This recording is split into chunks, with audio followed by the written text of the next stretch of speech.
কি সেলফি তুলছেন? জি ভাইয়া, জি ভাইয়া সেলফি তুলছি। আমি নিজেও ছবি তুলছি, এটা খারাপ দিক নেওয়ার কোনো মানে নেই। সেলফি তুলি না, সেলফি আগে তোলা আছে অনেক। সেলফি তুলতে হবে না, বিষয়টা হচ্ছে আমরা অনেকদিন পর আসছি, তারপর ফার্স্ট টাইম আসছি তো, যার জন্য সেলফিটা মানে ক্যামেরা বন্দি হয়ে নিলাম আর কি, এই জন্যই। এখন কিছু কিছু পোলাবান আসছে সেলফি তোলার জন্য, সেটাও ঠিক না, সেটাও খুবই খারাপ জিনিস। সেলফি তোলার মানে এটা গুণ হয়। আজকে রাতটা হলে মানে খুব একটা ভালো একটা রাত, 5 ওয়াক্ত নামাজ পড়া করবে, আল্লাহ বিল্লাহ করবে, মা বাবার জন্য দোয়া করবে। এখন যদি আমরা মোবাইল নিয়ে সেলফি তুলি, সেলফির উদ্দেশ্য কি, কিছু কিছু পোলাবান আছে তারা নিয়ে বান্ধবীকে দেখাবে, দেখো আমি কোথায় গেছি নামাজে। আসলে কিন্তু তারা নামাজে আসে না, মূলত এই একটাই।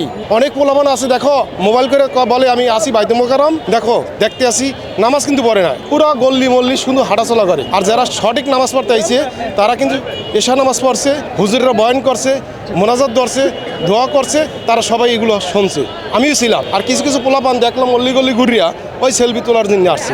এখন এমন একটা মোবাইল আসছে সেলফির জন্য উম্মত হয়ে যায়, নামাজে কোনো উম্মত হয় না। আর অনেকে হয়তো বা এখানে আজকে প্রথম আসছে বাইতুল মোকাররমে, যেহেতু বাংলাদেশ জাতীয় মসজিদ স্মৃতি হিসাবে ধরে রাখার জন্য ছবি তুলতেছে।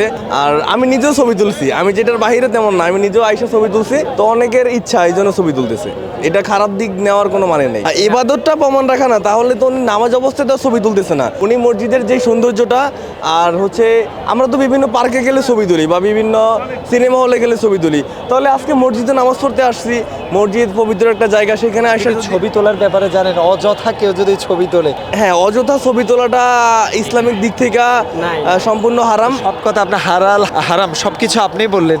এখন সেই দিক থেকে জানার পরও আপনার মানা হয়। হ্যাঁ, সেই দিক থেকে বলতে গেলে আসলে নামাজ পড়তে আসছি, ইবাদত করতে, সেইটুকুই যথেষ্ট। ছবি তোলাটা ঠিক না, তবে আমরা তো আবেগে অনেকে কইরা ফেলে, তো এটা থেকে বিরত থাকতে হবে। সেলফি তুলি না, সেলফি আগে তোলা আছে অনেক।